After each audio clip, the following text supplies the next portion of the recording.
So things are getting ever so personal as Rambo sits camouflaged in moss, mud, dirt, branches, and twigs throughout his person, prepping and formulating traps. And he's forming like small hand-sized spears or hand spears, and that knife once again, using it for another great survival tactic. He's like sharpening the pointy wooden edges, and I'm gonna try to go a little bit faster through the rest of the review. For time is of the essence, so I apologize for that in advance.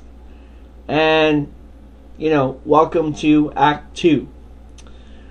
And I love the way Sly curls his fist, clenching the spear. Cue the lightning crackle. And it brings us back to the book. In the essence that overall Rambo really hates himself. And probably even more now that he's gotten himself to this point and put himself in this situation. So it's a classic example of you just can't turn it off. And Sly's acting here sells it without really having to do much at all. So he's looking around and he's making his traps. And we cut to Teasel and the gang, led by Orville, and the dogs closing in on the scent. And Mitch gets mocked again and even engages in some small physical scuffle with another deputy, and Teasel, quickly smartens them up, and they move on, eventually stumbling upon a scarecrow that Rambo has built from various things and Galt's jacket. So Orville turns the dogs loose on it, thinking it's Rambo, and Rambo, in return from his hiding spot, shoots down the dogs, even hitting Orville. I think he hits him in the leg. And, the men fire off at the scarecrow, then, focus, realizing what it really is. And everyone's freaked out, and Orville gets, he cuts loose his last remaining dog, Maggie. And the dog, goes over the little entrapment Rambo made where the scarecrow is. And, the dog goes over, which Rambo executes with his trusty survival knife. And the moment sets in, and after that, the guys, strategize. Teasel sets them out again to spread out, believing that Rambo is indeed out of bullets, because he killed the last dog with just a knife. It's really creepy, and it's pretty scary, because at that point, what the fuck are you gonna do? This guy, apparently, it's obvious that this guy is gonna fuck with you any way he can. So they tourniquet Orville, and they leave him hidden behind, and Orville seems more concerned for his dogs than himself, and I really wish there was more to Orville and Teasel's relationship in this movie, because unlike the book, it's very, very slim. Almost like Orville, instead of being almost a family member, is just like an acquaintance to Teasel. Anyway, so we also see how unprofessional Teasel's deputies are. They even forgot the first aid kit in the car. So, yeah. And Rambo uses this to his advantage. Their decisiveness and their unprofessionalism, using the storm and their fears. Rambo begins a brutal psychological attack, utilizing jungle tactics and guerrilla warfare and psychological warfare, and begins hunting them one by one, not to result in killing them, but in a result to maiming them so that they can't fight back or pursue in the manhunt. So pretty much, he's reducing them to nothing. And it's a great montage scene.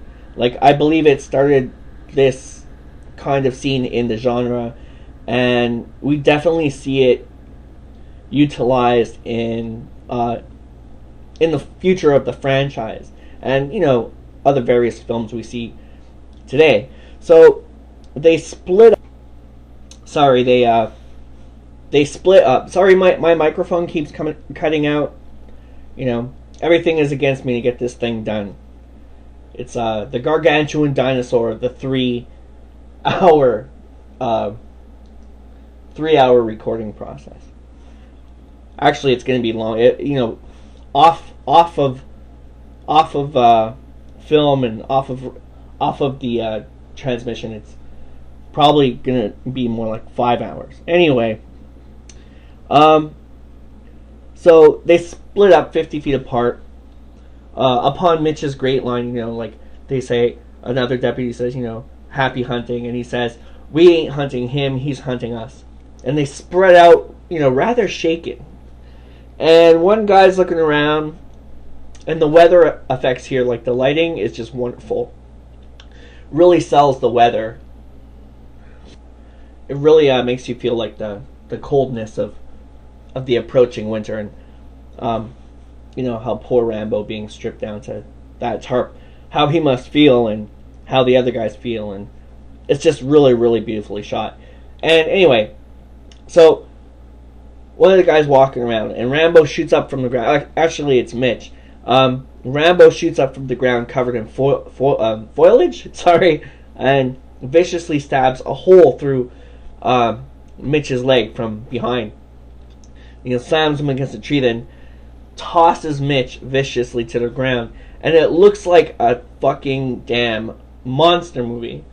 And I love that cutback of Sly after he throws him. It's very vicious. It reminds me of how Rambo kicks disemboweled Tint. How he flip kicks him over at the end of Rambo 4. Yeah. Very much full of ferocity. So Mitch is down for the count. Everyone scatters around screaming. Rambo uses that hysteria to take out, the remaining deputies of the hunting posse team. So, like one guy's walking and Rambo camouflage jumps out of a tree, tackles him, then breaks his arm and breaks his shoulder with like this whip crack punch.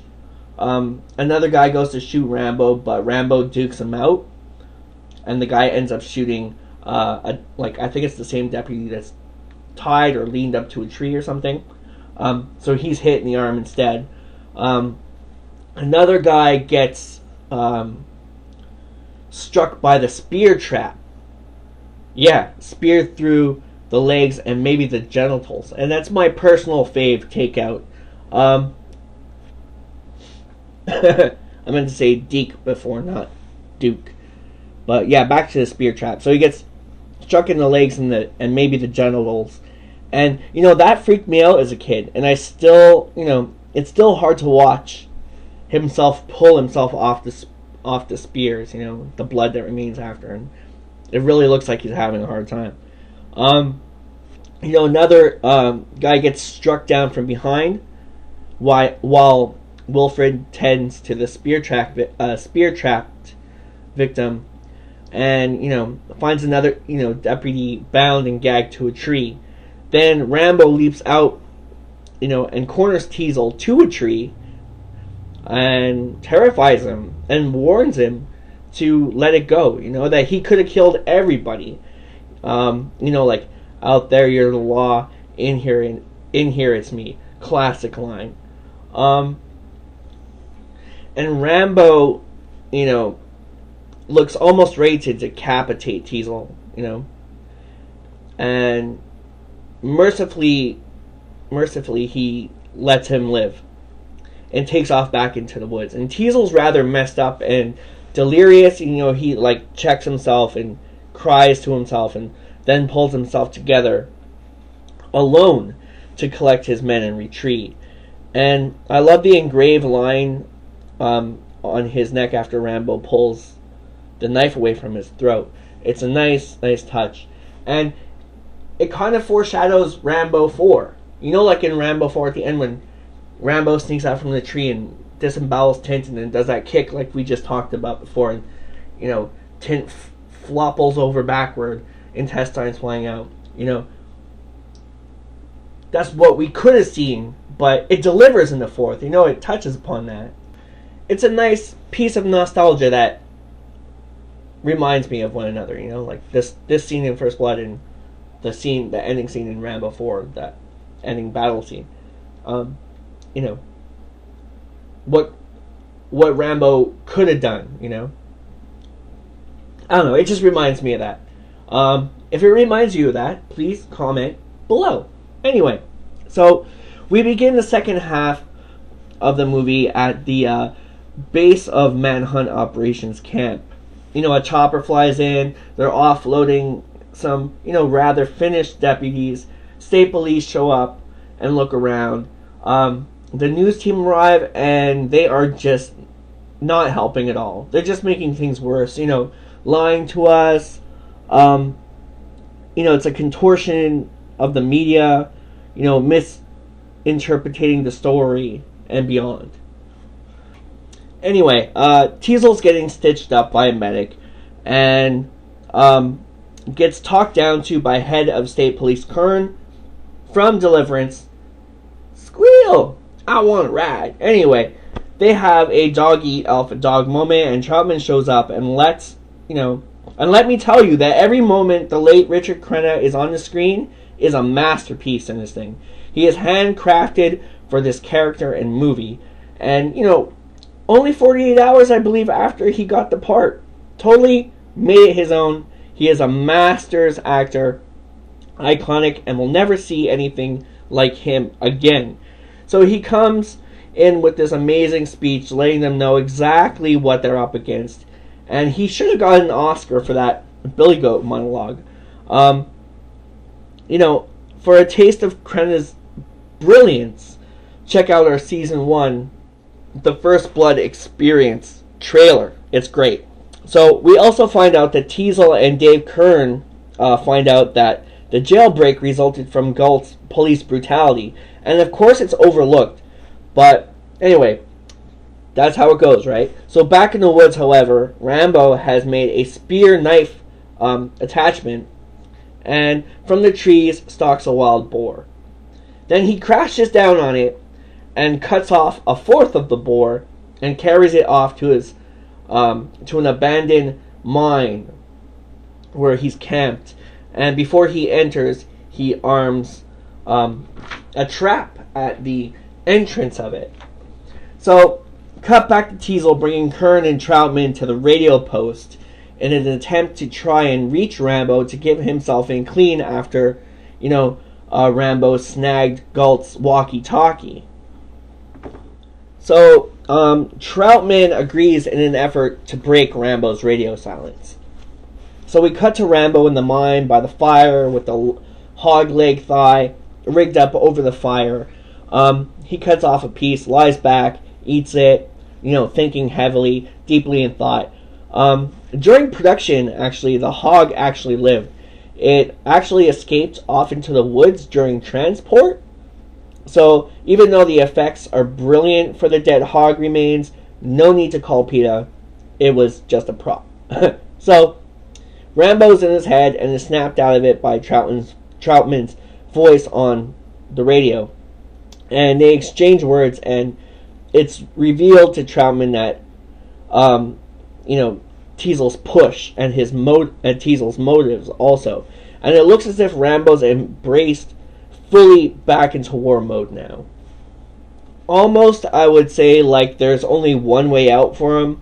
You know, also that he's the last of his he's the last of his kind. He's not going to be forced anymore. You know, he even informs Troutman of Delmore Berry's demise. So it's personal war and warfare now. And though Rambo pretty much already knows the score, he doesn't fall for the trick. You know, he ignores incoming calls and escapes back into his head. And you know, they started it, and it may be a fine conclusion for him to end it. So I love Troutman's punked damn it, you know, because he also knows the score ahead of Teasel and what's coming. So, you know, they fix Rambo's position, and inevitably Troutman has brought the pigeons to the cat.